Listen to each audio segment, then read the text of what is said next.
জানিয়ে দেব এই মুহূর্তে হাতে পাওয়া সর্বশেষ গুরুত্বপূর্ণ আপডেট বাংলা সংবাদ। শুরুতেই থাকছে বাইতুল মোকাররমে দুপক্ষের সংঘর্ষ ও মারামারি।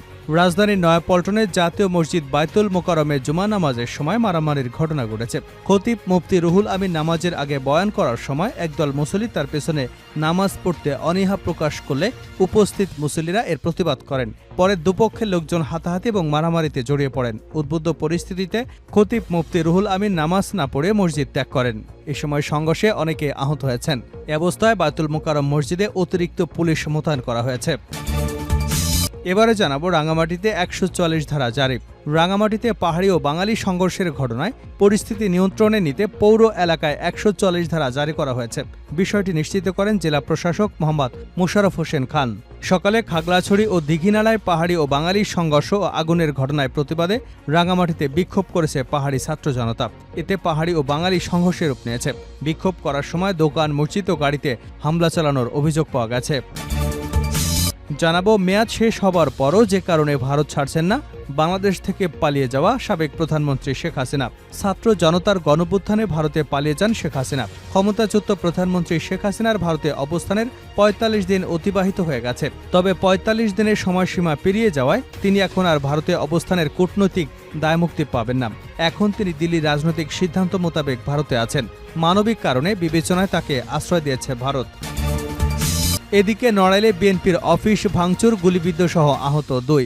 নড়াইলের কালিয়ায় বিএনপির একটি কার্যালয়ে ভাঙচুর করা হয়েছে। এ ঘটনায় গুলিবিদ্ধ সহ ২ জন আহত হয়েছেন। খবর পেয়ে সেনাবাহিনী ও পুলিশ পরিস্থিতি নিয়ন্ত্রণে আনে। বৃহস্পতিবার সন্ধ্যা ৭টার দিকে উপজেলার পারুলিয়া ইউনিয়নের বুড়িখালী বাজারে স্থানীয় আধিপত্য নিয়ে সংঘর্ষের ঘটনা ঘটে। এ ঘটনায় মোহাম্মদ আমিনুর গাজী গুলিবিদ্ধ হয়ে এবং হেকমত শেখ নামের আরেকজন ট্যাটাবিদ্ধ হয়ে আহত হয়ে হাসপাতালে ভর্তি আছেন। জানিয়ে দেব দুর্গম পাহাড়ে সন্ত্রাসীদের আস্তানা, অস্ত্রসহ ড্রোন উদ্ধার। বান্দরবানের দুর্গম সীমান্তবর্তী দোপানি ছড়ায় সন্ত্রাসী আস্তানার সন্ধান পেয়েছে বর্ডার গার্ড বাংলাদেশ বিজিবি। সেই আস্তানা থেকে অস্ত্র, গোলাবারুদ, ড্রোন এবং সিগন্যাল জ্যামার সহ অত্যাধুনিক প্রযুক্তির বিভিন্ন সরঞ্জামাদি উদ্ধার করা হয়েছে। শুক্রবার বিজিবির সদর দপ্তরের জনসংযোগ কর্মকর্তা মোহাম্মদ শরীফুল ইসলাম এ তথ্য নিশ্চিত করেছেন। এবং সর্বশেষ জানাবো আন্তর্জাতিক সংবাদ। বিবিসির বিশ্লেষণ, ইউক্রেনে প্রাণ হারিয়েছে ৭০,০০০ রুশ সেনা। ইউক্রেন যুদ্ধে এখন পর্যন্ত ৭০,০০০ রুশ সেনা প্রাণ হারিয়েছে বলে দাবি করেছে ব্রিটিশ সংবাদ মাধ্যম বিবিসি। প্রাণ হারাচ্ছে ভলান্টিয়ার হিসেবে যুদ্ধে যোগ দেওয়া সেনারাও। এতক্ষণ শিরোনাম শুনছিলেন, এবার বিস্তারিত। প্রিয় দর্শক, আপনি যদি এই চ্যানেলে নতুন হয়ে থাকেন, ভিডিওটি দেখতে দেখতে চ্যানেলটি সাবস্ক্রাইব করে আমাদের সঙ্গে থাকুন। আর এই ভিডিও সম্পর্কে আপনি আপনার মূল্যবান মতামতটি কমেন্ট বক্সে জানিয়ে দিন। আর হ্যাঁ প্রিয় দর্শক, জানিয়ে দিন ভিডিওটি কোথা থেকে দেখছেন। বাইতুল মোকাররম মসজিদে দুপক্ষের সংঘর্ষ ও মারামারি। রাজধানীর পল্টনে জাতীয় মসজিদ বাইতুল মোকাররমে জুমা নামাজের সময় মারামারির ঘটনা ঘটেছে। খতিব মুফতি রুহুল আমিন নামাজের আগে বয়ান করার সময় একদল মুসল্লি তার পেছনে নামাজ পড়তে অনীহা প্রকাশ করলে উপস্থিত মুসল্লিরা এর প্রতিবাদ করেন। পরে দুপক্ষের লোকজন হাতাহাতি এবং মারামারিতে জড়ান। উদ্বুদ্ধ পরিস্থিতিতে খতিব মুফতি রুহুল আমিন নামাজ না পড়ে মসজিদ ত্যাগ করেন। শুক্রবার বেলা ১২টার দিকে ঘটনা ঘটে। এতে বেশ কয়েকজন আহত হয়েছেন। বর্তমানে ঘটনাস্থলে পুলিশ মোতায়েন করা হয়েছে। জানা গেছে বাইতুল মোকাররম মসজিদের খতিব সরকার পরিবর্তনের পর প্রথমবারের মতো নামাজ পড়াতে আসেন। গত ১৯শে জুলাই থেকে তিনি অসুস্থতার কারণে নামাজ পড়াতে আসেননি। এর মাঝে তাকে মিডিয়ায় পলাতক উল্লেখ করে নিউজ করা হয়। তার অবর্তমানে ইসলামিক ফাউন্ডেশনের কয়েকজন কর্মকর্তা ও ইমামগণ দায়িত্ব পালন করছিলেন। রাঙামাটিতে ১৪৪ ধারা জারি। রাঙামাটিতে পাহাড়ি ও বাঙালি সংঘর্ষের ঘটনায় পরিস্থিতি নিয়ন্ত্রণে নিতে পৌর এলাকায় ১৪৪ ধারা জারি করা হয়েছে। বিষয়টি নিশ্চিত করেন জেলা প্রশাসক মোহাম্মদ মোশাররফ হোসেন খান। শুক্রবার সকালে খাগড়াছড়ি এবং দীঘিনালায় পাহাড়ি বাঙালি সংঘর্ষ এবং আগুনের ঘটনার প্রতিবাদে রাঙামাটিতে বিক্ষোভ করেছে পাহাড়ি ছাত্র জনতা। এতে পাহাড়ি ও বাঙালি সংঘর্ষের রূপ নেয়। বিক্ষোভ করার সময় দোকান, মসজিদ এবং গাড়িতে হামলা চালানোর অভিযোগ পাওয়া গেছে। পরে বনরূপা এলাকার ব্যবসায়ী এবং স্থানীয়রা বিক্ষোভকারীদের ধাওয়া দেয়। এতে সংঘর্ষ বাধে। এ সময় শহরের বিভিন্ন স্থানে দুপক্ষের পাহাড়ি ও বাঙালি ব্যবসা প্রতিষ্ঠানে আগুন দেওয়ার খবর পাওয়া গেছে। এতে দুপক্ষের বেশ কয়েকজন আহত হয়েছেন। রাঙামাটি কোতোয়ালি থানার ওসি মোহাম্মদ আলী জানান, সকালে বিক্ষোভ থেকে বনরূপা বাজারে হামলা করে পাহাড়িরা। পরে বাঙালিরা প্রতিরোধ গড়ে তোলার চেষ্টা করলে সংঘর্ষের রূপ নেয়। পরে সেনাবাহিনী এসে পরিস্থিতি নিয়ন্ত্রণে আনে। পরিস্থিতি নিয়ন্ত্রণে রাঙামাটি পৌর এলাকায় ১৪৪ ধারা জারি করা হয়েছে। মেয়াদ শেষ হবার পরও যে কারণে ভারত ছাড়ছেন না বাংলাদেশ থেকে পালিয়ে যাওয়া সাবেক প্রধানমন্ত্রী শেখ হাসিনা। ছাত্র জনতার অভ্যুত্থানে ভারতে পালিয়ে যান শেখ হাসিনা। ক্ষমতাচ্যুত প্রধানমন্ত্রী শেখ হাসিনার ভারতে অবস্থানের ৪৫ দিন অতিবাহিত হয়ে গেছে। তবে ৪৫ দিনের সময়সীমা পেরিয়ে যাবার পরও তিনি এখন আর ভারতে অবস্থানের কূটনৈতিক দায়মুক্তি পাবেন না। এখন তিনি দিল্লির রাজনৈতিক সিদ্ধান্ত মোতাবেক ভারতে আছেন। মানবিক কারণ বিবেচনায় তাকে আশ্রয় দিয়েছে ভারত। শেখ হাসিনা কিসের ভিত্তিতে ভারতে অবস্থান করছেন সে সম্পর্কে দিল্লির তরফ থেকে প্রকাশ্যে কোনো ব্যাখ্যা দেওয়া হয়নি। যদিও দিল্লি বলছে ভারতের কূটনৈতিক সম্পর্ক হবে অন্তর্বর্তী সরকারের সঙ্গে। ভারতের পররাষ্ট্রমন্ত্রী সুব্রামনিয়াম জয়শঙ্কর বলেছেন, আমরা যে সরকার ক্ষমতায় থাকে তার সঙ্গে কাজ করি।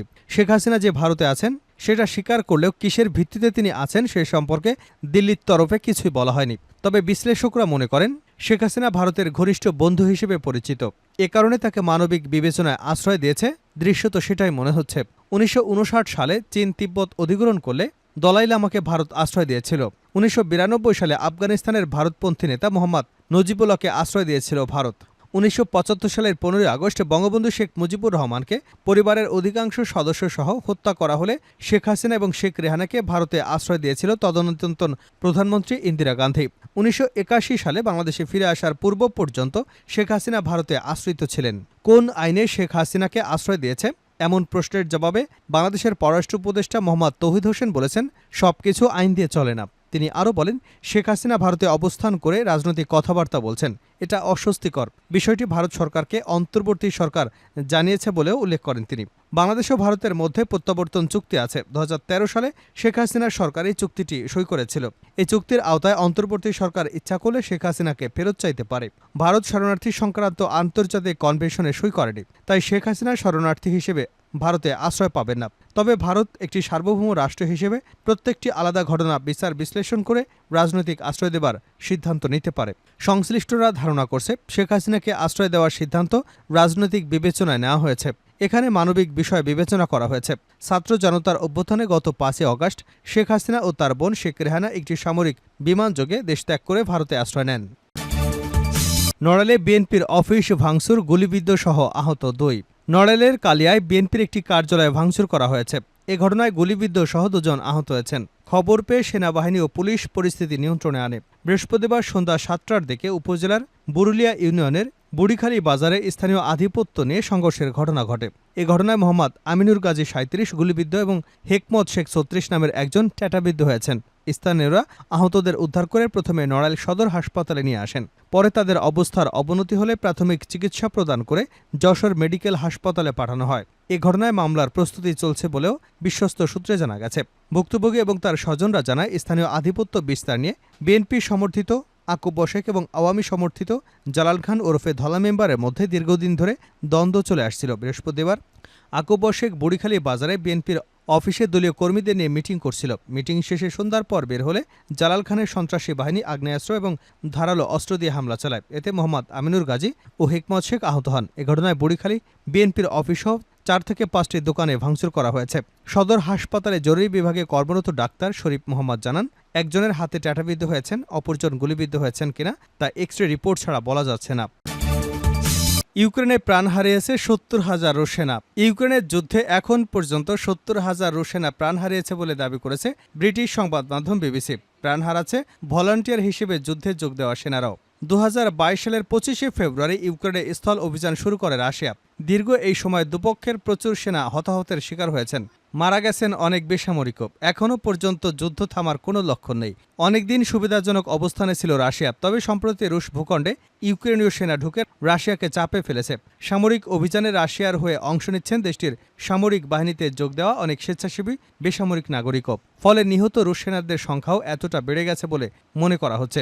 যুদ্ধ শুরুর পর থেকে প্রতিদিনই ইউক্রেনে নিহত রুশ সেনাদের নাম, শেষকৃত্য অনুষ্ঠান, ছবি দিয়ে খবর প্রকাশ রাশিয়ার বিভিন্ন গণমাধ্যম এবং সামাজিক যোগাযোগ মাধ্যমে প্রকাশিত হচ্ছে। সেই তথ্য বিশ্লেষণ করে নিহতের সংখ্যার সামনে এনেছে বিবিসি। বিবিসি রাশিয়ার ও স্বাধীন ওয়েবসাইটে মিডিয়া জোন নিহত এবং সেনাদের নাম সংগ্রহ করেছে। পাশাপাশি সরকারি বিভিন্ন প্রতিবেদন এবং উন্মুক্ত সূত্রগুলো থেকে সংগ্রহ করা হয়েছে নিহত সেনাদের নাম। পরে সরকারি কর্তৃপক্ষ ও নিহত সেনাদের আত্মীয় স্বজনের কাছ থেকে পাওয়া এ সংক্রান্ত তথ্যগুলো যাচাই করেছে বিবিসি।